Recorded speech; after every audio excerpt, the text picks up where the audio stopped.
Oh, baloney. The whole thing always gets back to drugs.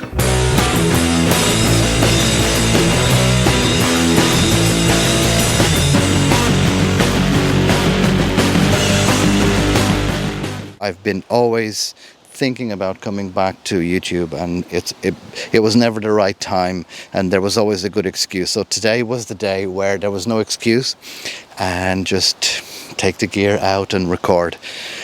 And I think it's part of the lesson of why I want to do this, and I want to do this in a way that it's raw. So if you are thinking that you can't do it, yeah, if you stay there thinking that you can't do it, you won't. So congratulations, you just fulfilled your own prophecy. But if you take out the camera, if you take out the piece of paper, if you open your laptop and start typing, you never know, it might happen. So to those who are here now and are subscribers to the channel, thank you very much for being here. For all of you that are thinking about unconventional ways to enter academia, it is possible, it can be done. And let's talk a little bit about the unconventional ways to network and get to know people.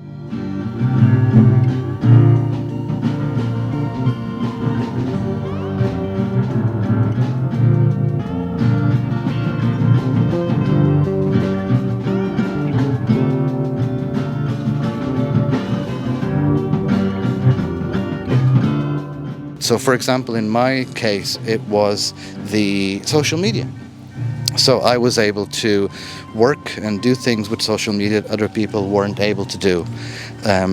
So that opened the door for me to connect and to disseminate information that they had. So how did it all start, and why am I bringing back this idea of social media to you? Well, for me, it was during the Masters. You remember that from the videos I made before, and you can check them out.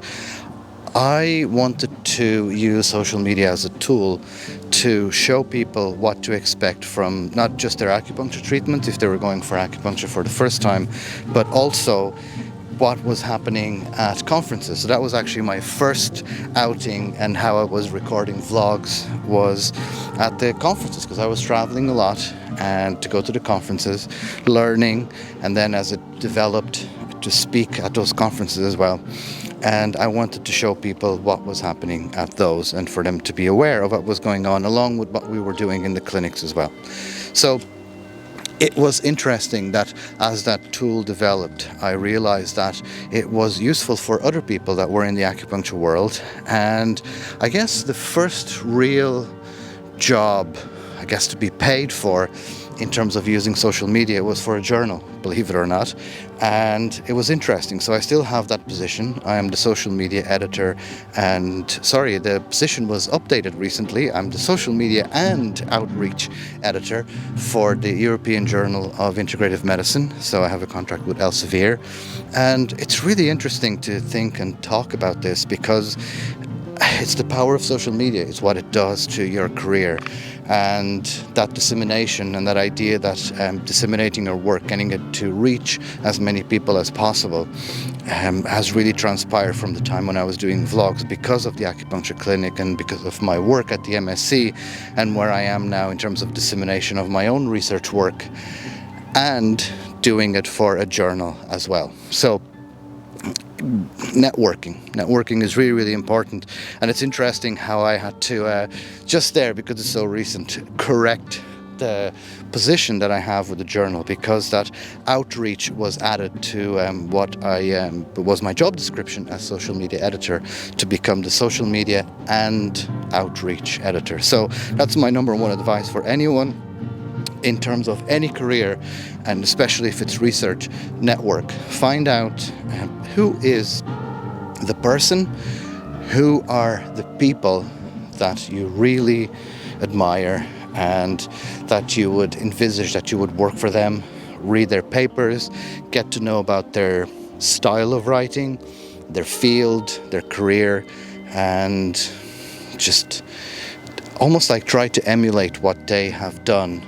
And that would be my really very first advice. Even if you're just at a stage where you are thinking about applying for a master's or applying for a PhD, what field is it that you want to research, and who are the big names in that field. And go to conferences if you can afford it. I know it's difficult, but go to conferences to see, can you actually meet them? And now that I'm on the other side, I can tell you that it is pretty cool when someone comes to you and says that they've read one of your papers. And again, the cliches that you hear about academia, they are all true, and I'm really lucky that I have been exploring and understanding and seeing them in the real world as they happen to me in the last, I suppose, 9 to 12 months.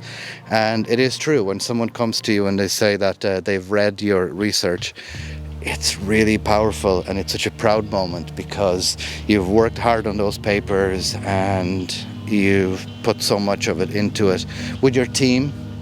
And sometimes it feels good. It's not just an ego thing, it's actually knowing that your work is making a difference for and inspiring someone else. So go to a conference if you can afford it. I understand that it's not possible for everyone, but go to a conference where you can at least attempt to talk to the person who is your hero in your particular field, and find out who's working with them, what's their lab like, what are they working on, what's the future. There's loads of stuff happening these days with AI, machine learning, artificial intelligence is a big topic. Is there anything that is at that forefront, cutting edge, that you can bring something to the table? And you are really going to want and need to know how to work together and work as part of a team. So I'm sharing my experience and what worked for me and what got me to where I am now. So if you have any questions, please do post them below. I'll answer them as much as I can with my real life experience. And that's why I wanted to come back, and that's why I wanted to talk to you. So expect more of these. So see you in a little while.